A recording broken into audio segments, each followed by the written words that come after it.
So guys, today we will study about the second chapter, that is our main chapter that will come in paper with a good number of marks. So we will discuss about the chapter that is second in the chemistry, acid, base and salt.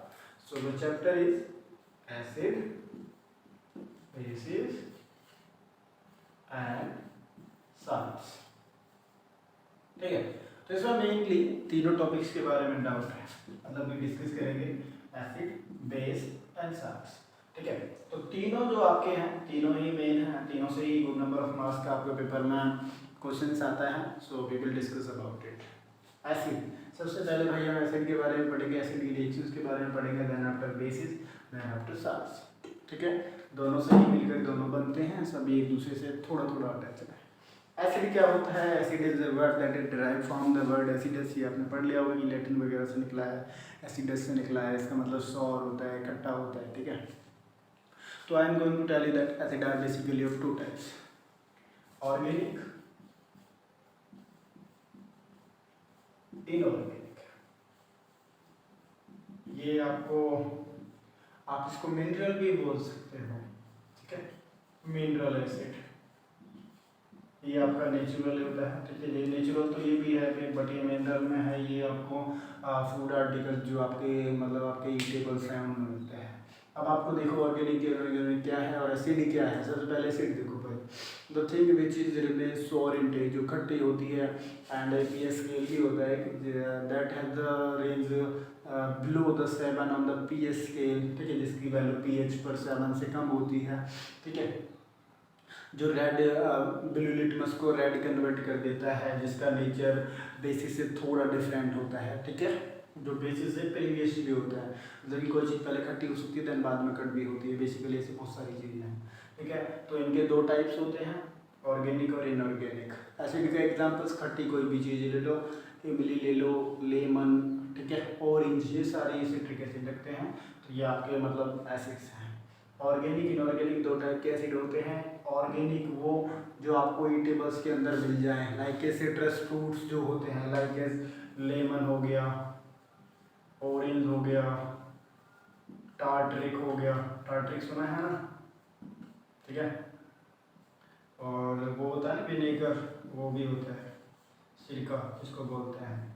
तो ये आपके basically organic acids हैं। ठीक है, organic acids वो जो आपको मतलब ईटेबल्स में बेसिकली मिल जाए, फ्रूट्स और मतलब प्लांट से मिले।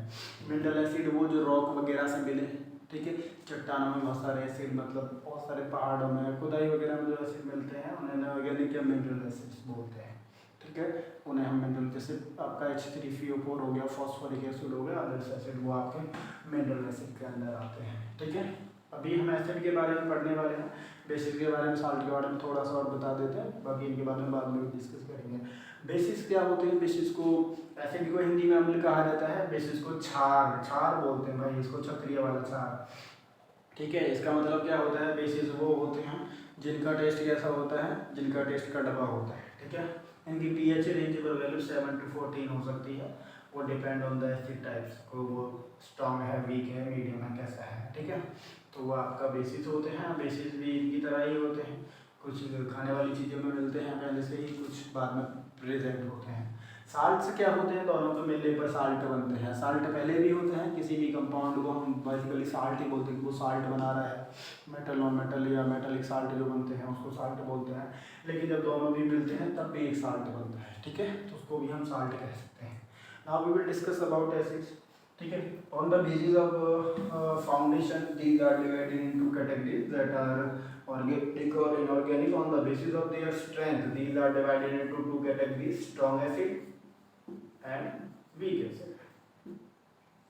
strong acid वो जो क्या हो, जो हाईली मतलब स्ट्रॉन्गेबल हो, मतलब थोड़े डेंजरस हो, आप कह सकते हो कि मोर मतलब डेंजरस होते हैं, ज़्यादा रिएक्टिव भी हो सकते हैं। ठीक है, तो जो स्ट्रॉन्ग होते हैं, जिनके अंदर H पॉजिटिव को तोड़ने की ज़्यादा टेंडेंसी हो, मतलब कि एसिड लिया, ठीक है, एसिड लिया हमने, उसमें पानी में मतलब एसिड डाला, तो वो जल्दी जल्दी उस आपके आयंस को तोड़ दे। ठीक है, हाइड्रोजन आयंस को जल्दी जल्दी अलग कर दे और पूरा ही अलग कर दे, कंप्लीटली अलग कर दे। तो वो स्ट्रॉन्ग एसिड होते हैं। वीक एसिड वो होते हैं जो कंप्लीटली अलग नहीं कर पाते हैं। ठीक ठीक है। स्ट्रॉन्ग एसिड्स क्या होंगे? The acids which can completely ionise या dissociate into ions, that is called strong acid. Weak acid वो विच पार्शियली, पूरी तरह से नहीं हो पाते, क्योंकि वीक होते हैं थोड़े, इस वजह से पूरा काम नहीं कर पाते हैं। Strong acid that is sulphuric acid. Sulphuric acid का आपका केमिकल फॉर्मूला होता है H2SO4। अदर है आपके पास जो आपका सबसे गुड है, जिसको ज़्यादातर हम यूज करते हैं, that is hydrochloric acid. Hydrochloric acid that is HCl। अगला भाई आपका नाइट्रिक एसिड है। नाइट्रिक एसिड भी बहुत खतरनाक चीज़ है, अच्छे कोड आ देती है, HNO3।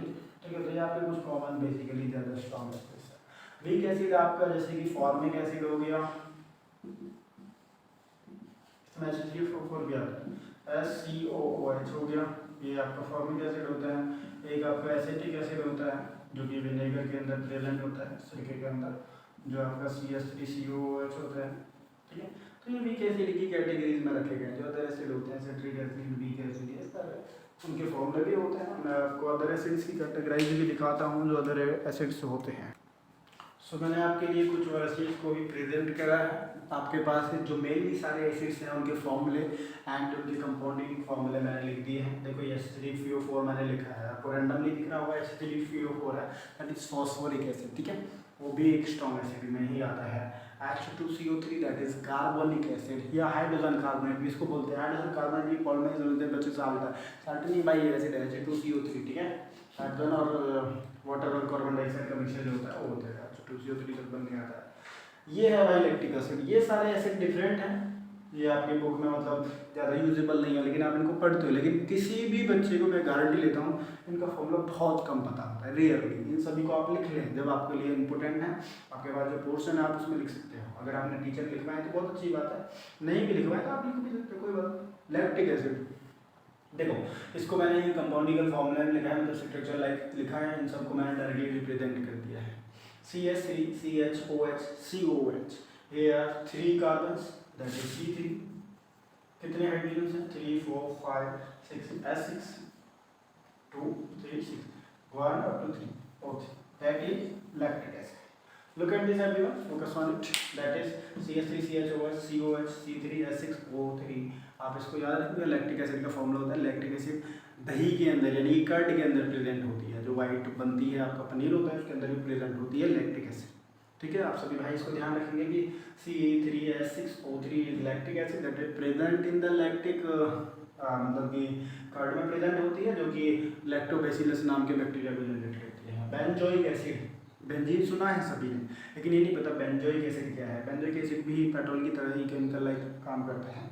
इसके अंदर 6 कार्बन्स होते हैं, 5 हाइड्रोजन यहाँ पे होते हैं, एक डिवाइडेड होता है। ठीक है, COOH ऑइक एसिड को रिप्रेजेंट करता है, इसलिए COH लिखना पड़ता है, क्योंकि आप सभी का ये क्वेश्चन रहा होगा यहाँ पे, सर आपने C6 यहाँ पे है, एक यहाँ पे C7 ही क्यों नहीं लिखा, हाइड्रोजन 6 हैं 6 क्यों नहीं लिखे, मैं इसको ऐसे ही क्यों नहीं लिखा C7H6O2 ऐसे ही क्यों नहीं लिखा, इसको थोड़ा रिप्रेजेंट नहीं करता, इससे एक ही लेयर आउट नहीं होता है कि ये ऑइक वाला एसिड है। ठीक है, तो ये बेंजोइक एसिड है, OIC है भाई, ऑइक ग्रुप रहता है तो COH प्रीफर करता है, तो C6H5COH इसको याद रखेंगे। ठीक है, that is benzoic acid. Benzene ring इसके अंदर आ रही है, C6H5 आ रहा है ना, जिसके अंदर 6 कार्बन आते हैं, वो बेंजीन को रिप्रेजेंट करता है, ये सभी को पता होना चाहिए।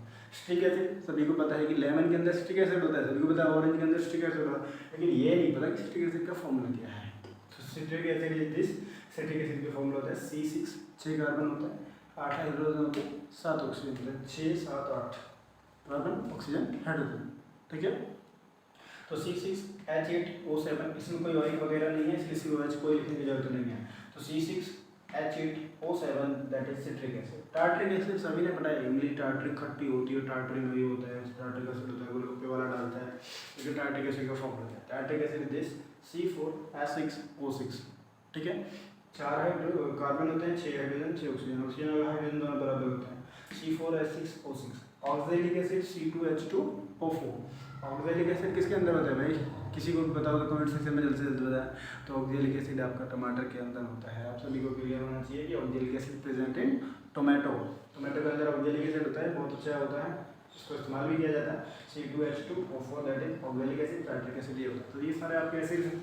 इनको आप लिखना चाहो तो लिख भी सकते हो। पेरिफेरल एसिड है, ये आपके मैनोइक एसिड, ये भी इनमें ही डिवाइडेड है, लेकिन ये आपके बुक्स के अंदर कम प्रेजेंट होते हैं, ठीक है, मतलब कि आपको यूजेबल कम है। ये भी स्ट्रॉन्ग वजह से आता है, ठीक है, लेकिन इसको यहाँ रखा गया है। बाकी ये 10 आपके एसिड हैं, ये कार्बोनिक, ये आपके 3-4 एसिड ये हैं, 3-4 बाकी ये हैं, बाकी एसिड्स आपके हैं। तो ये आपका एसिड के बारे में मैंने आपको एसिड्स बता दिए। ये सारे आपके मिनरल और ऑर्गेनिक और नॉन ऑर्गेनिक दोनों को एसिड्स हैं, इनऑर्गेनिक आप कह सकते हो। बाकी इनका रोल होता है अपनी अपनी जगह पे, इसका हर किसी का अलग अलग रोल होता है, और स्ट्रॉन्ग आप भी आपकी स्ट्रेंथ के बेस पर क्लासिफाई होता है। अब इनकी हम रिएक्शंस के बारे में बात करेंगे कि ये मेटल के साथ अदर के साथ कैसे रिएक्शन करते हैं। तो इन सभी एसिड को सभी बात करेंगे, discuss later about. Okay, thank you.